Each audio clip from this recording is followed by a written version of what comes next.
माननीय शक्ति सिंह गोहिल जी। माननीय उपसभापति महोदय, I know my limitations in appropriation bills, and I know the scope of appropriation bills. So within the scope, I will raise certain concern and issues of these bills. मैं विनियोग विधेयक के जो आज सरकार लेके आई है उसके ऊपर बात करते हुए माननीय उपसभापति महोदय, इस सदन का ध्यान आकर्षित करना चाहता हूं कि जो ये बजट आया है उसका टोटल एक्सपेंडिचर 34,83,236 रुपीज है। That's the total expenditure. और जो टोटल रिसिप्ट है वो है 11,40,576 करोड़।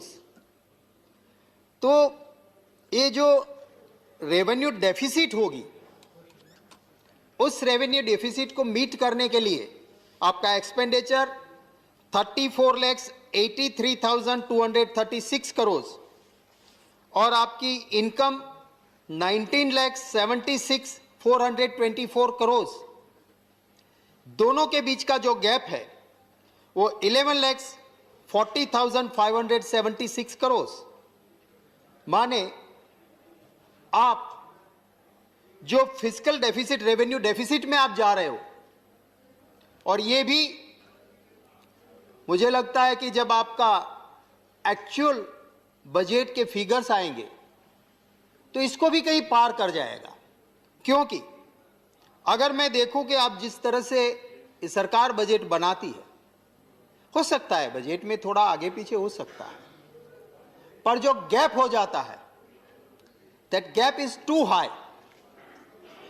आप देखिए, आपने 2021 का बजट में your budget revenue deficit was 6,09,219 crore, और जब रिवाइज्ड किया तो आपने थोड़ा बहुत नहीं 6 लाख करोड़ से आप पहुंच गए 14,55,989 करोड़। तो अगर इसी गति से सरकार का बजट का जो रवैया रहेगा तो जो रेवेन्यू डेफिसिट है वो आप जिसकी बात करते थे कि परसेंटेज ऑफ जीडीपी के सामने हम पॉजिटिव ले आएंगे, आज जो आपका रिवाइज्ड 2021 का है वो अगेंस्ट जीडीपी जो परसेंटेज है वो 5.9% है, और आपका जो 21-22 का है वो 3.1% है। मान्यवर, कोविड का, कोरोना का मार चला, कोरोना की बीमारी की वजह से दिक्कतें आई, सिर्फ सरकार को नहीं आई है, इस देश के नागरिक को बहुत ज्यादा आई है। और सरकार की यह जिम्मेवारी थी, लोग उम्मीद करते थे कि हमसे कहीं ना कहीं हमको फायदा कुछ मिल जाए। मान्यवर, मैं आपके जरिए यह हाईलाइट करना चाहता हूं इस सदन में कि इस सरकार ने जो यूनियन एक्साइज ड्यूटीज है उसकी 2021 में क्या था, 2,67,000 करोड़ यूनियन एक्साइज ड्यूटी थी। आपने 2020-21 में 2,67,000 करोड़ था, वहां से 3,61,000 करोड़ यूनियन एक्साइज कर दी है। इतनी ज्यादा बढ़ोतरी वो आम आदमी के ऊपर, इस देशवासी के ऊपर जाएगी। और खासकर ये मार पेट्रोल और डीजल, आप जीडीपी बढ़ाने की बात करते थे, वो जीडीपी ग्रॉस डोमेस्टिक प्रोडक्ट तो नहीं, पर गैस, डीजल और पेट्रोल के प्राइस बढ़ गए हैं। आप कॉरपोरेट्स के प्रति आपकी उदारता मैं समझ सकता हूं। जो कॉरपोरेट टैक्स है, एक्साइज जनरल सभी को असर करता है, और जो कॉरपोरेट टैक्स है वो आपका 2021 का जो बजट एस्टिमेट था वो 6,38,000 करोड़ था। नए बजट में आप 2021 रिवाइज्ड में आपने 4,59,000 कर दिया, माने कम किया है कॉरपोरेट को। मैं और ज्यादा तो नहीं कहूंगा, पर सेंट्रल जीएसटी भी आपकी बढ़ रही है, आपकी एक्साइज बढ़ रही है, और सामने जब रिलीफ देने की बात आती है तो इस देशवासियों की इनकम को भी आप देखिए। कोरोना की वजह से देशवासी की इनकम पे कितना बड़ा मार पड़ा है, अगर इसका एस्टिमेट देखना हो तो आपके बजट से मिलता है। आपके बजट में जो आपका एस्टिमेट था 2021 में, उसको रिवाइज एस्टिमेट किया तो 28% इनकम टैक्स में जो आपका एस्टिमेट था वो कम हो गया है। ये दर्शाता है कि इस देशवासियों की इनकम में कितनी कटौती हुई है और किस मुश्किल के दौर से, कितनी मुश्किलों के बीच इस देश का आम नागरिक गुजर रहा है। आप कह रहे हो कि हम डी इन्वेस्टमेंट करेंगे, और डिस इन्वेस्टमेंट के रेट से आपका एस्टिमेट बताता है कि हम बेचेंगे 21-22 में 1,75,000 करोड़ रुपया आप ये बेच के लाने की बात कर रहे हो। This target is 3.5 times higher than the disinvestment of rupees 50,304 crores in 1920। पता नहीं चलता है। हमारे वहाँ तो सौराष्ट्र में कहते हैं कि वंठेलो हो ये दिवाड़ू काढ़े बाप नू वेचे। मतलब है कि जो बेटा ठीक नहीं होता है वो बाप की बनाई हुई प्रॉपर्टी को बेच के खाता है। और ये जो आप पीएसयूज को खत्म करते हो, मान्यवर, मैं आपके जरिए सरकार को कहना चाहता हूं, बहुत सोच के साथ आजादी के बाद पीएसयू बनाए गए। अगर आज आपका बीएसएनएल नहीं होता तो जो एक छोटा सा कस्बा या गांव है वहां के कोई आपका प्राइवेट मोबाइल ऑपरेटर वहां टावर नहीं लगाता, ये तो पीएसयू है तो वहां लगाता है। आपकी ट्रेन आप चलाते हो तो आप एक छोटे गांव के तक, वहां तक रेल ले जाने की कोशिश करोगे, कल को प्राइवेट के हाथ में जाएगा तो वो सर्विस ओरिएंटेड नहीं होगा, वो प्रॉफिट ओरिएंटेड होगा, और प्रॉफिट ओरिएंटेड होगा तो इस देश के आम नागरिक को कोई फायदा नहीं मिलेगा। माने बेच के समृद्धि दिखाने के रूप से बाहर निकलना होगा। हमें सोचना होगा कि इस देशवासी को इस मुश्किल के समय में हम क्या करें। हम इस देश की संसद में बैठते हैं। मैं गया हूं और देशों में, यूरोप में गया हूं, जो पुराने बिल्डिंग्स बने हैं उसके अंदर एक पॉजिटिव वाइब्स होते हैं। वहां वो धरोहर है हमारी।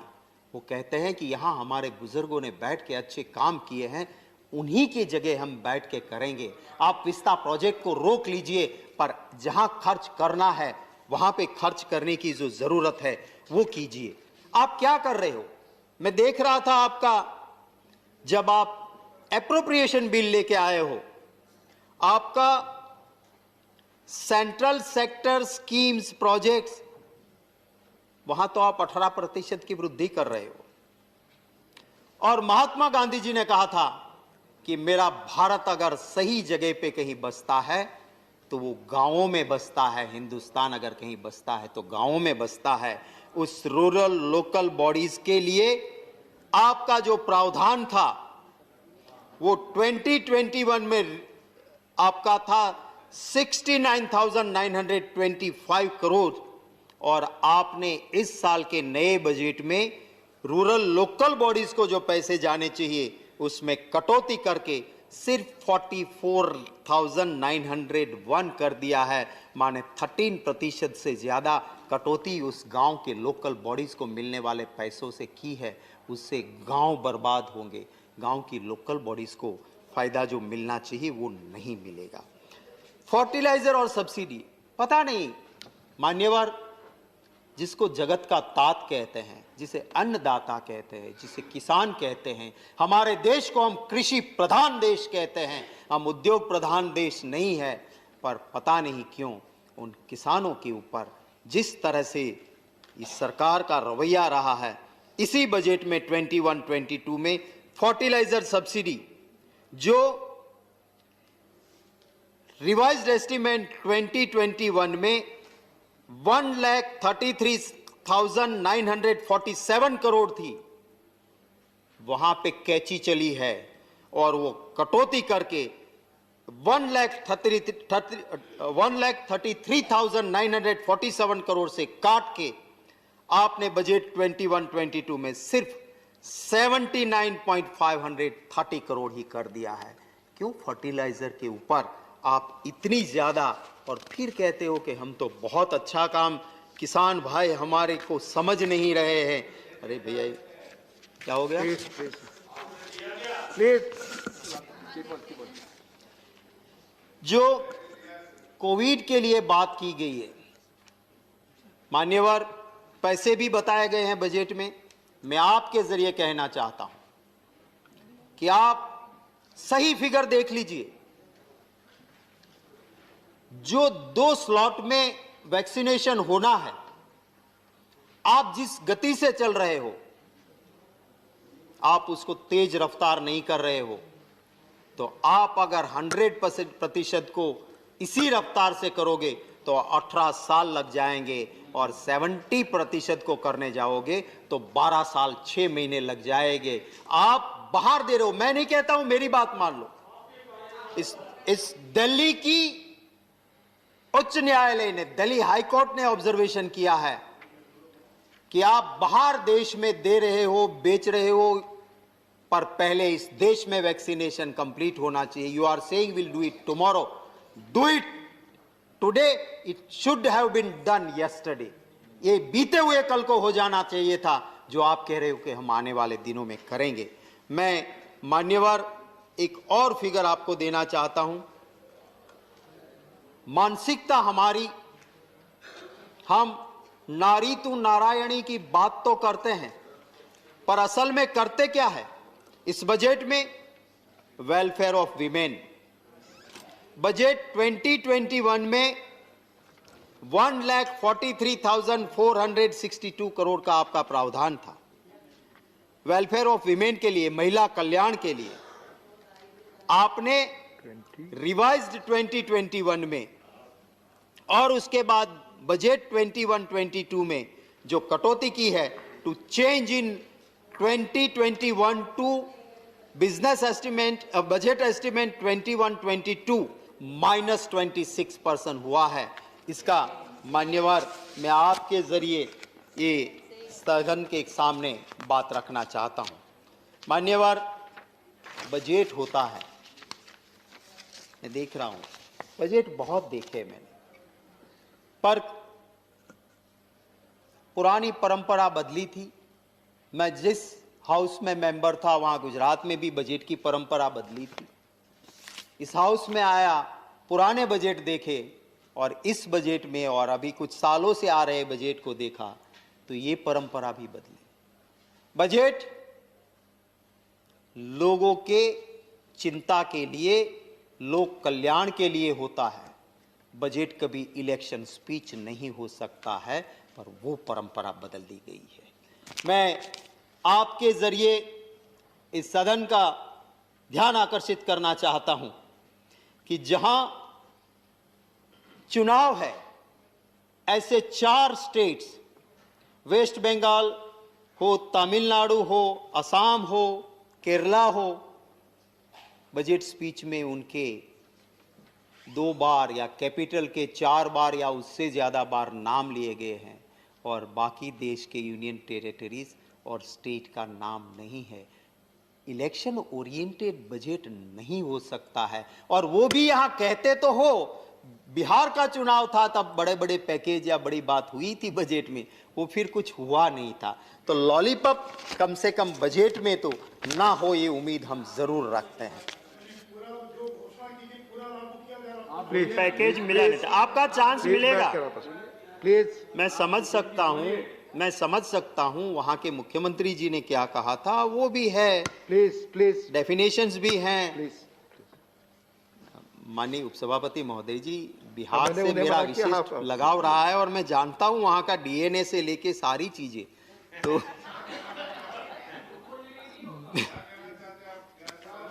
मुझे कहलवाना चाहोगे तो बहुत बुरा लगेगा। प्लीज प्लीज, कोई और चीज, आप कोई और चीज दिक्कत सदन में होगी, नहीं जा मुझे रही। कोई दिक्कत नहीं है। सभापति महोदय बैठे बैठे मांगते हैं तो फिर मुझे डीएनए और बीजेपी चर्चा की ना करें। माननीय डेफिनेशन सदस्य, नीतीश आप कुमार बोलें। जी ने क्या आप कही सुन, थी, प्लीज। सब कहना पड़ेगा हाउस में, अगर आपको चाहिए जवाब तो।